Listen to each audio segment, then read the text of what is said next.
His colors are hiding inside. She's a rainbow.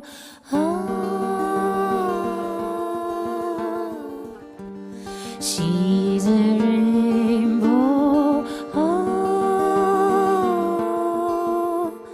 And I am a difficult man. Oh, and I am a difficult man. Oh,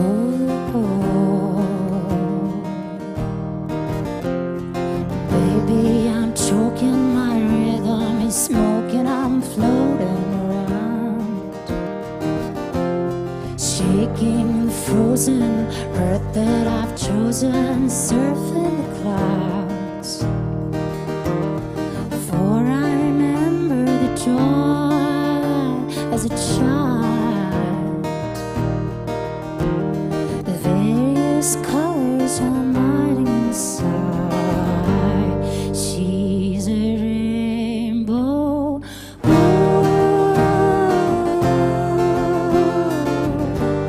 She's a rainbow. And I am a difficult man. Oh, and I am a difficult man. Oh, and I am a difficult man. And I am a difficult man. She's a rainbow.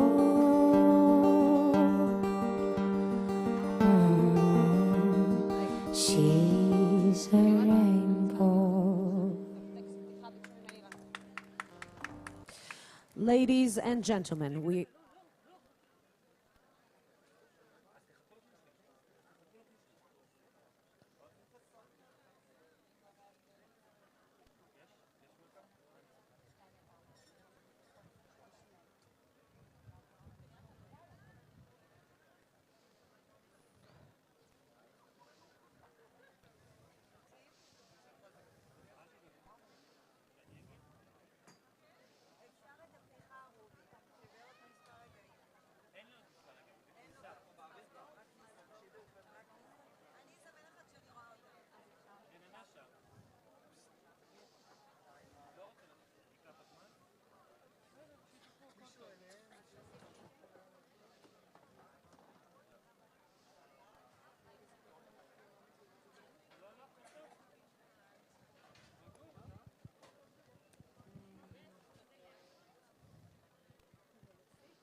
Ladies and gentlemen, we are happy to welcome the diplomatic corps on this special day, the 77th Independence Day of the State of Israel.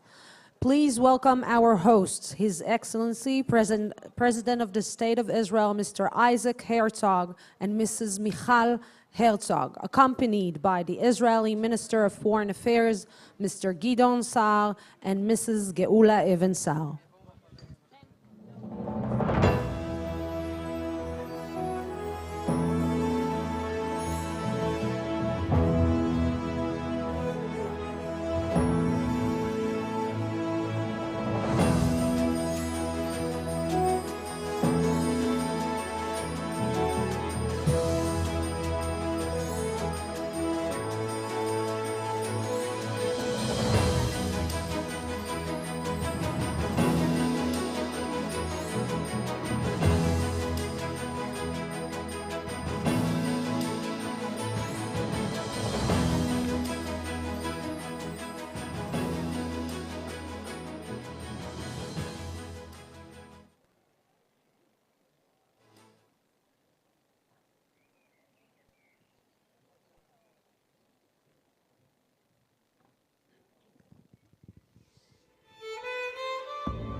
Seven, a number poised between heaven and earth.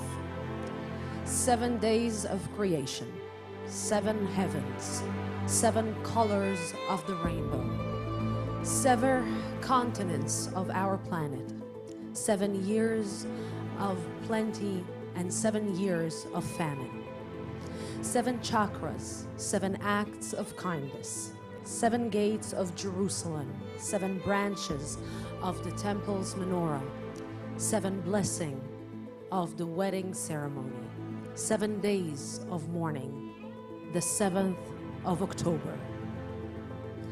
77 years of independence for Israel, 77 years of an extraordinary journey across a small, multifaceted land. A land where a vibrant tapestry of colors and sounds, faiths and languages has been woven together. Morning prayers in synagogues and the call of the muezzin from the mosques. Couscous for Friday evening's dinner and gefilte fish for Shabbat.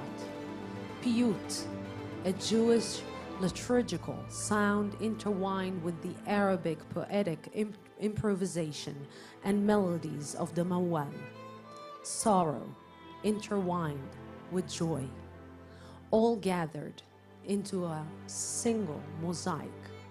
Not the one that seeks uniformity, but rather one that aspires to wholeness, embracing complexity, tension, and hope. A mosaic that embraces complexity, tension, and above all, hope.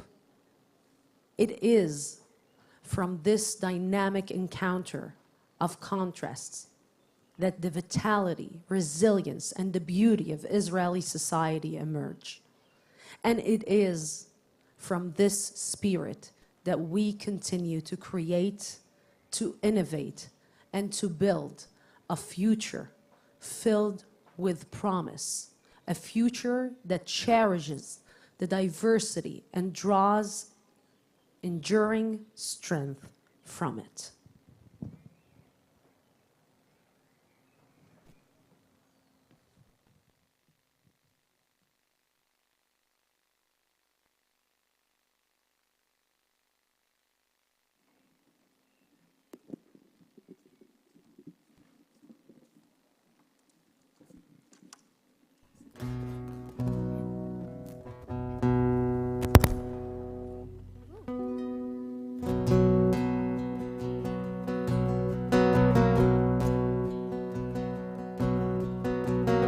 Little darling, it's been a long, cold, lonely winter.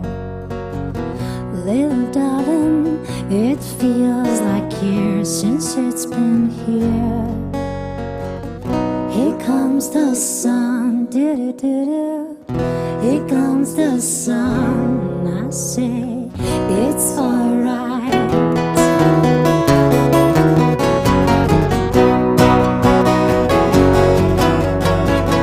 Little darling, the smiles are turning to the faces.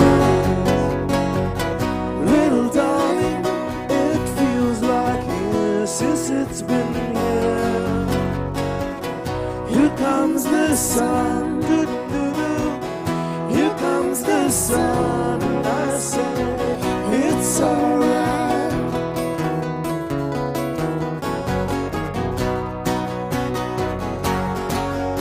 Sun, sun, sun, here it comes. Sun, sun, sun, here it comes. Sun, sun, sun, here it comes. Here it comes, here it comes, here it comes. Little darling, I feel that ice is slowly melting.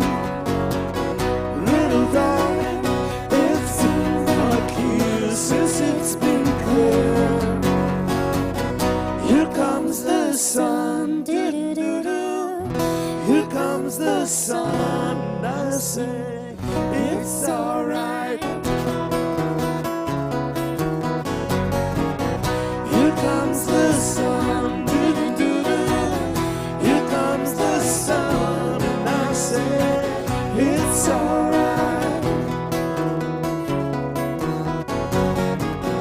It's alright.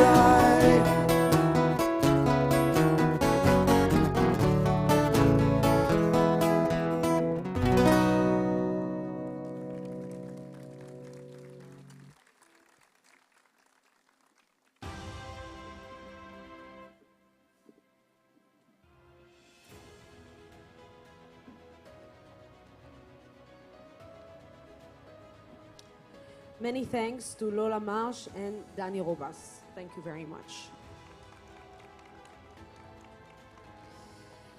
Since Israel's founding, overcoming adversity and continuing to create has never been self-evident. It has been made possible through our national spirit and through the steadfast friendships we have cultivated with partners around the globe. Distinguished guests, your presence here today, representatives of nations near and far, is a profound testament to these bonds, to friendships that endure the tests of time and trial, the partnerships founded upon shared values and aspirations. On behalf of the people of the State of Israel, I extend to you our deepest gratitude for standing with us and walking alongside us on this remarkable journey. Thank you so much, and thank you for being here. It is now my distinct honor to invite His Excellency, the President of the State of Israel, Mr. Isaac Herzog.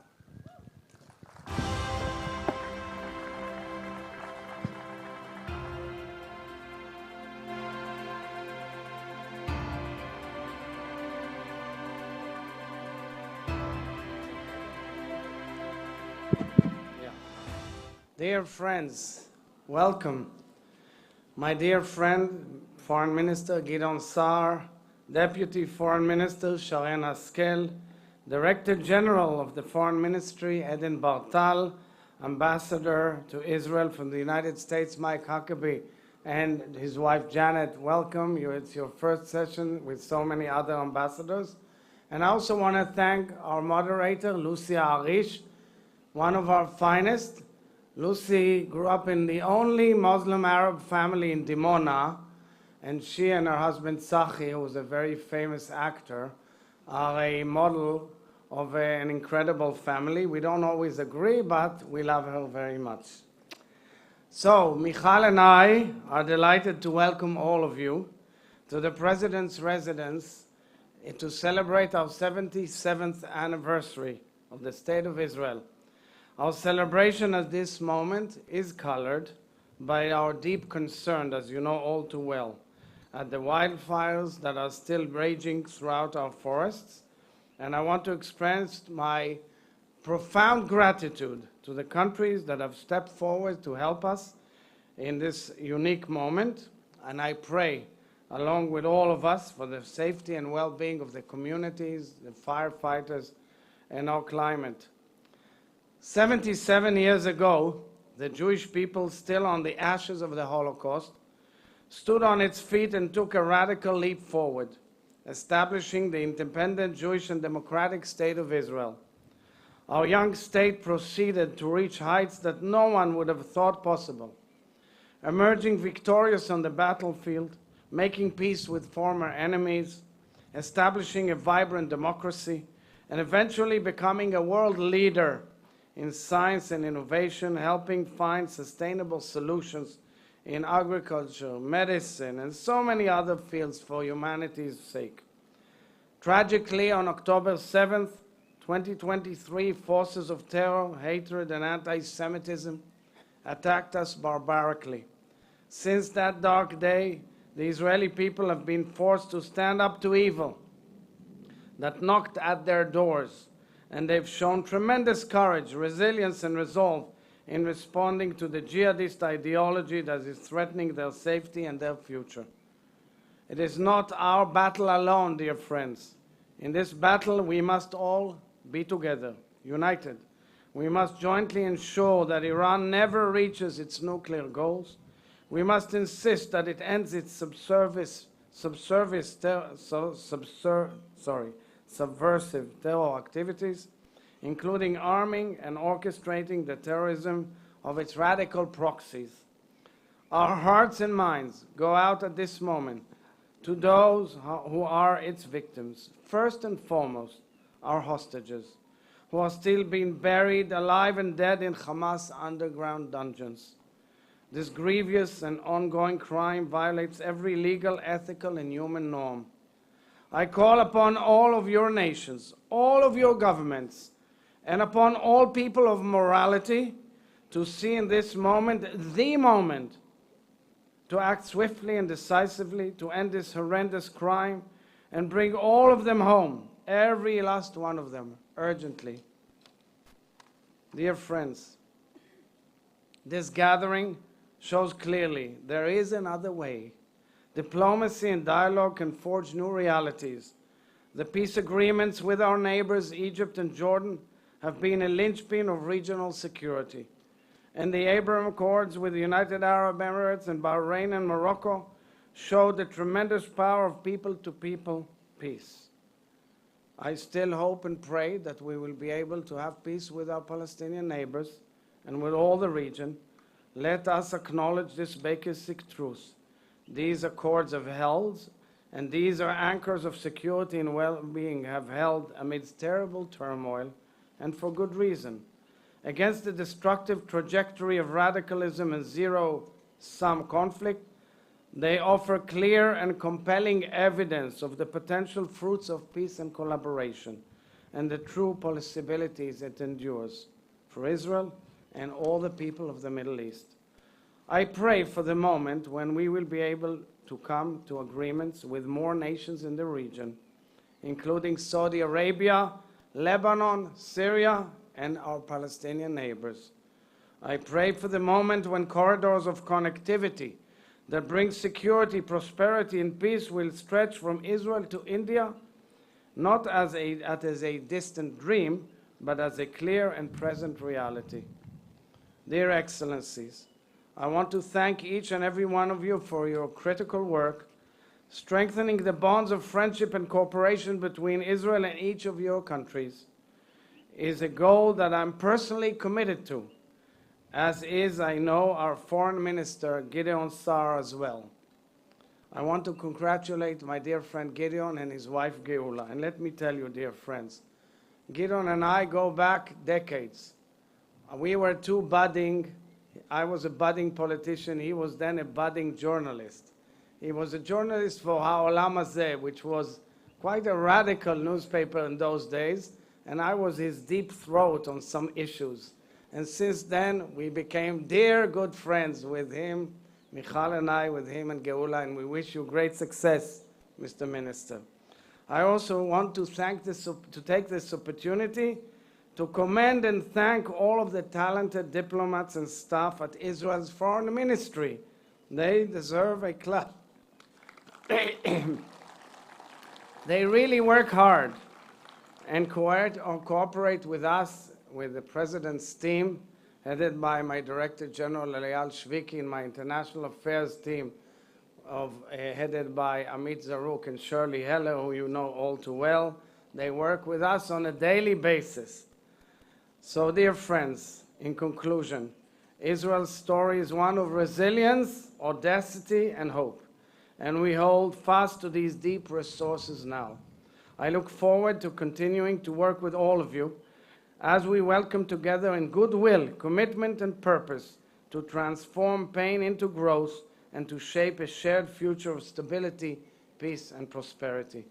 Let me end with a cry, a plea, and a demand for this podium for the immediate and urgent release of our hostages, every one last of them. Thank you all, dear friend. Yom Atzmaut Sameach. Bless you all.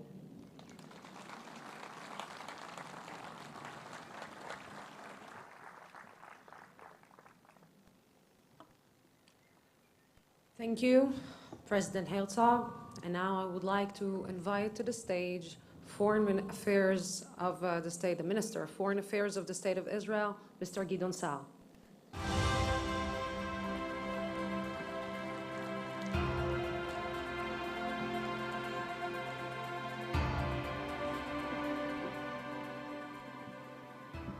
Esteemed President of Israel, Isaac Herzog, and his wife, Michal, John and Rachel Goldberg-Polin, distinguished ambassadors, honorary consuls, military attachés, ladies and gentlemen. I'd like to begin by thanking the President and his wife for hosting this annual occasion. This is also an opportunity to thank the President for his contribution to Israel's foreign relations and for our fruitful cooperation. Thank you, Mr. President, but don't continue to reveal all the secrets. I thank all the ambassadors and representatives for honoring us with your presence on our Independence Day. The wildfires are raging not far from here.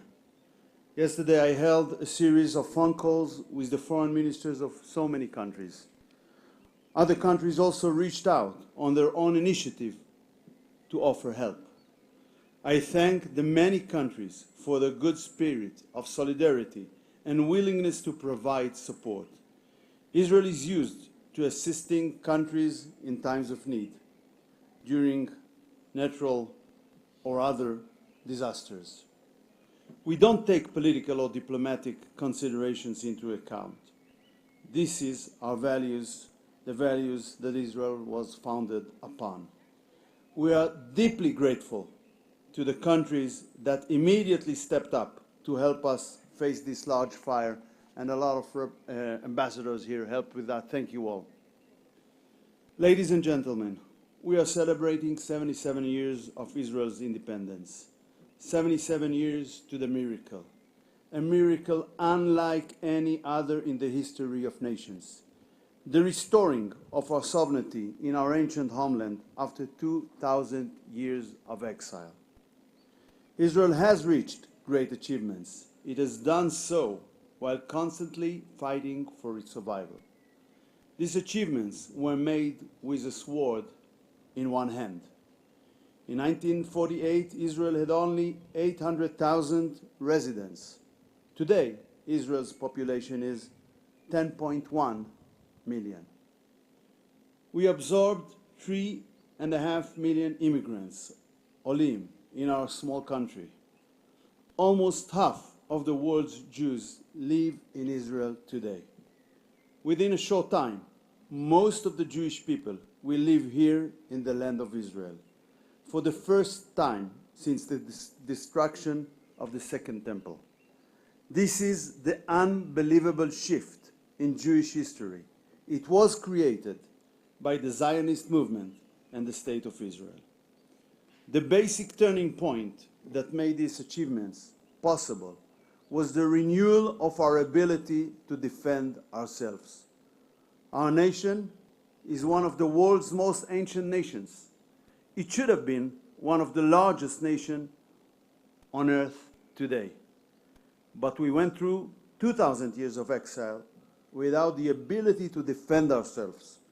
It brought upon us a history of persecution, murder, and attempts to annihilate us.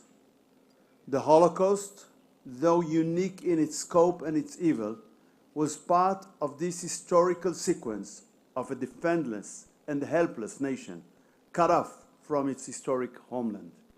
Our existence depends on firmly upholding our right and duty to defend ourselves and obtaining the necessary means to carry it out. It was Prime Minister Golda Meir who spoke a simple and harsh truth. Our neighbors can afford to lose many wars and remain alive. But we cannot afford to lose a single war, because if we lose one war, that's the end. So, ladies and gentlemen, understand how sensitive we are to any attempt to harm our right to defend ourselves, with restrictions on the sale of arms that we need for our defense, with legal warfare against us through the so-called international courts, and with political attacks that seek to weaken us in our fight against the radical axis of evil.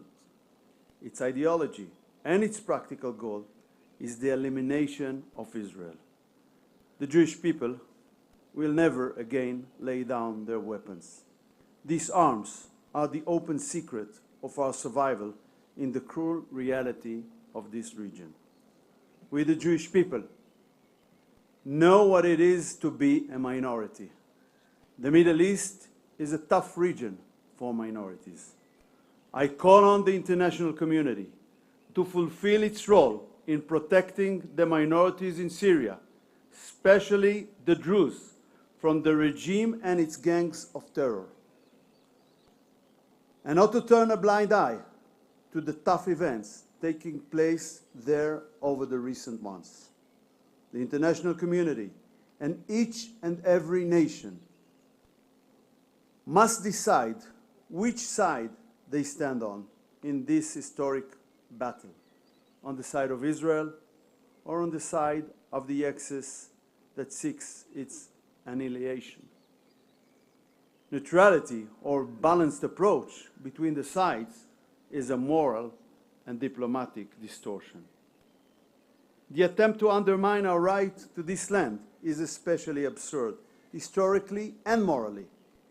No nation on earth has a greater right to its land than the Jewish people have to our historic homeland. The Roman Emperor Hadrian destroyed Jerusalem. He built Ilia Capitolina on its ruins in the year 130. Who today remembers Ilia Capitolina?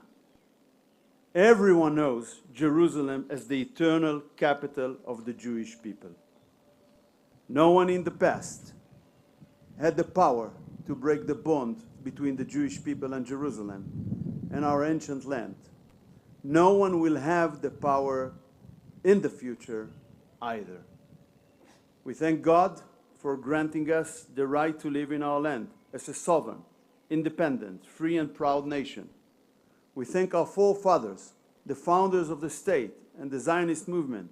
They restored to us, the descendants of the Maccabees, the right to defend ourselves, by ourselves. We are determined never to let go of what we have received. We are determined to defeat our enemies and to bring home all of our hostages. Happy Independence Day, Yom Ha'atzmaut Sameach.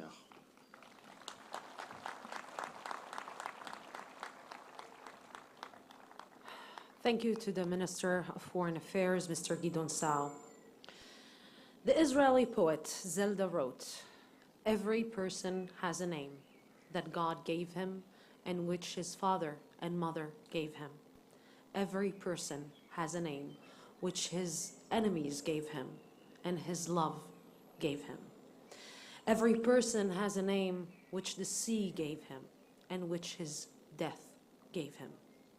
Please welcome to the stage Dani Robas with his song Panim v'Shemot, Faces and Names.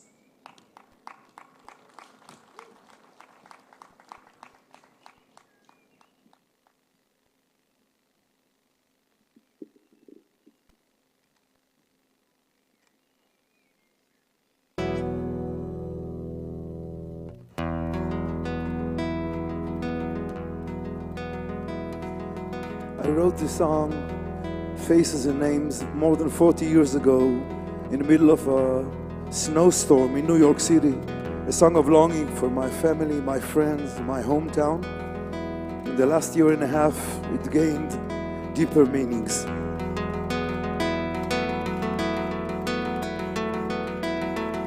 נוסע על כביש מהיר, מגע החורף שבאוויר, ובחלון שלי הנוף חולף מולי, או שאני חולף מולו. כל שיר חושף איזה סוד, מותח עוד גשר לחצות, הוא מכוון כליו, אני דרוך אליו, רוצה לדעת את כולו. ואז עוברים בי שלב שלב, מי שהייתי, מי שעכשיו, כל הפנים והשמות כולם, כל השירים שהם לקחו איתם, ואז אימי מרחוק, ואת קולות רחוקים של צחוק, ריחות של יום שבת, אבי מרים מבט, ושתי עיניים עייפות, ובחצר של ביתי ירוק טהור כמו בילדותי, השער הגדול וחריקת החול, ושתי רגלי היחפות כמו עוברים בי שלב שלב, מי שהייתי, מי שעכשיו, כל הפנים והשמות כולם, כל השירים שהם לקחו איתם, כל הפנים והשמות כולם, כולם, והשירים שהם לקחו איתם, כל שיר חושף איזה סוד, כל שיר חושף איזה סוד, איזה סוד, איזה סוד, כל שיר חושף איזה סוד.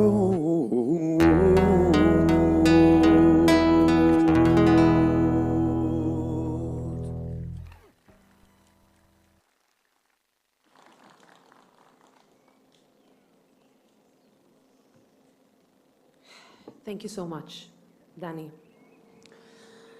Among the many faces and names who paid the heavy price of this war is Hirsch Goldberg Polin, a vibrant young man, the son of a proud Zionist family who made Aliyah to Israel. Hirsch was kidnapped and murdered by the terror organization Hamas. Through unimaginable personal pain, his mother, the amazing Rachel Goldberg-Polin, has become a clear and determined voice in the fight to bring the hostages home, and a symbol of the courage, hope, and especially humanity. It is my great honor to invite Rachel Goldberg-Polin to the stage.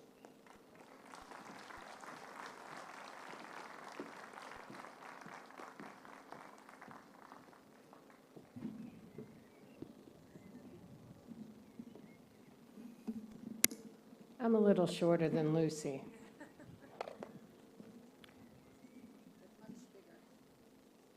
Mr. President, Madam First Lady, all your distinguished dignitaries from around the world, and religious leaders who have joined us today, thank you. My name is Rachel, and I will always be the mother of Hirsch Goldberg-Polin. Hirsch will always be my firstborn child. Hirsch will always be my only son. And Hirsch will always be 23 years old. There is much to say, but time is fleeting, so my message today will not be from me, but will be from Hirsch. On day 491, during this odyssey of pain, a cherished hostage named Or Levy was released from Hamas captivity. Or asked for John and me to come and meet him. We went to the hospital where he was recovering from his torturous conditions and where he had been told his adored wife, Einav, had not survived the October 7th attacks. Or Levy shed so much light on what happened to Hirsch because they were kidnapped from the same bomb shelter, they were stolen on the same pickup truck, and they were reunited 52 days later in the dark, dungeness tunnels in Gaza. Those hours that John, my husband, and I spent in the hospital with luminous Or Levy were holy time and will remain sacred to John and me forever. The message I feel compelled to share today is what Or told us. He said Hirsch kept going to each of the hostages in that tunnel and sang to them a quote that he had read from Viktor Frankl's epic book, Man's Search for Meaning. Frankl was a Holocaust survivor, and he was an Austrian psychotherapist. Frankl explains in his book how he was able to endure his horrific Holocaust experience. It was by repeating an idea first touted by Friedrich Nietzsche. When you have a why, you can bear any how. When you have a why, you can bear any how. Or Levy told us that Hirsch kept saying this quote over and over and over to himself and to each of the hostages who were held with him. Hirsch was encouraging each of them to hone in on what would be the motivation to keep inhaling and exhaling, to keep living within the literal depths of hell on earth. After Hirsch was taken, days later from that tunnel to be held elsewhere, Or Levy explained to us that every single day, several times a day, for the next 437 days, those remaining hostages in Or's tunnel would turn and ask each other, "What is your why? For what purpose are you going to continue fighting another day? And how will you do it?" And it became, he said, like a prayer, like an ever-present mantra. He, Eli Sharabi, Elia Cohen, and Alon Ohel, who is still there, every single day would discuss and encourage with each other, what is my why and how will I do it? On the night of August 31st, last year, which was night 330 since Hirsch had been stolen from us, John called me into our bedroom and said he had seen online rumors that 6 bodies of hostages had been found in a tunnel deep under Gaza. And the rumor was that our Hirsch was one of them. John handed me my book of Psalms that I keep on my bedside table, and he said, now it is time to pray. And we said Psalms for 7 hours until the Army intelligence officers, the FBI, and the United States ambassador came to our home at 4 o'clock in the morning to tell us that Hirsch had been killed. The beautiful 6, Eden, Ori, Almog, Alex, Carmel, and Hirsch, had been held in an airless pitch-black tunnel 20 meters underground. It was only 1.60 meters in height and just 60 centimeters wide. There was no electricity nor plumbing. All of them were emaciated. Hirsch, who was 1.85 meters tall, weighed 53 kilos. Delightful Eden was 1.60 meters tall. She weighed just 35 kilos.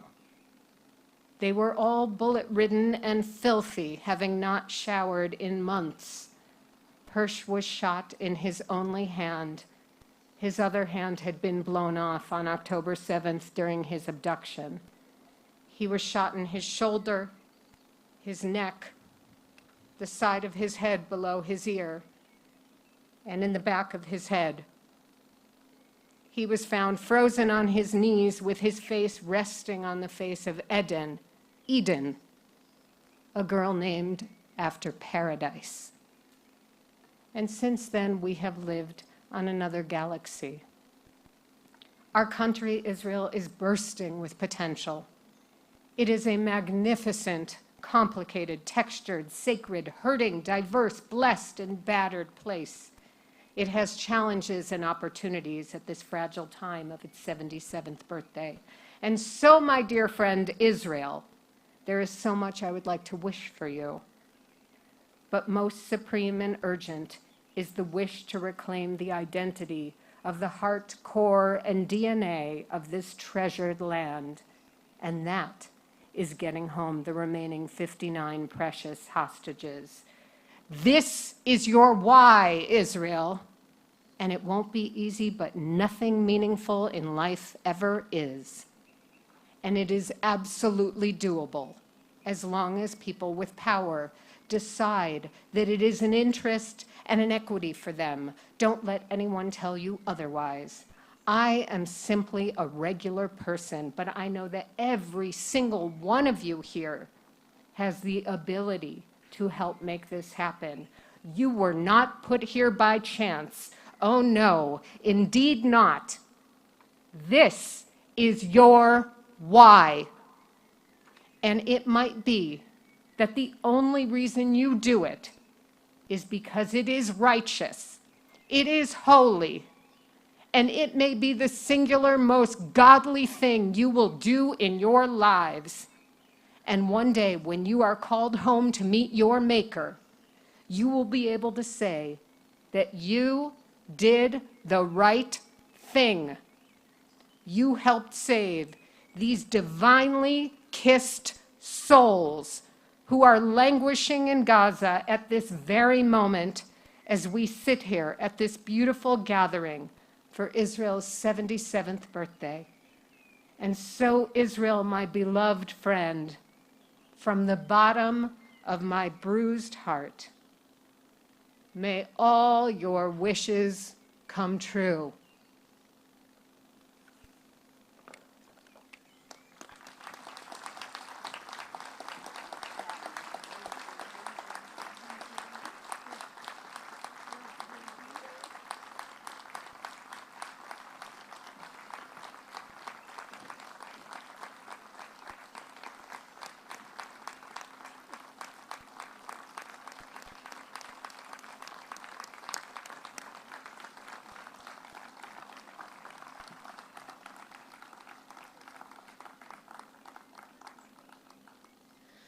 If I may add, Rachel, dear, you are not a small citizen or a small person.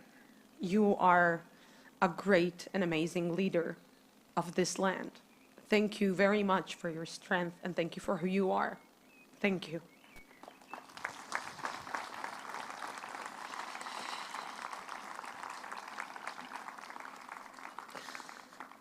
Distinguished guests, in just a few moments, we will begin the traditional group photographs in honor of Israel's 77th Independence Day. And according to the groups whose name I will announce.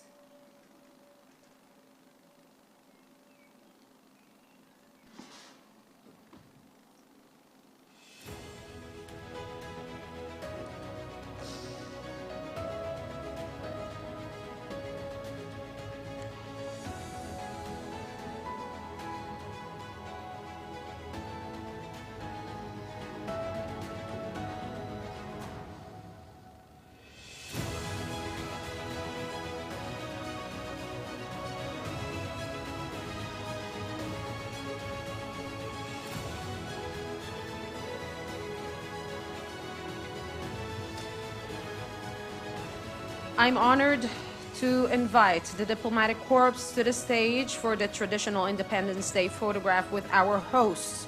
But first, I call upon the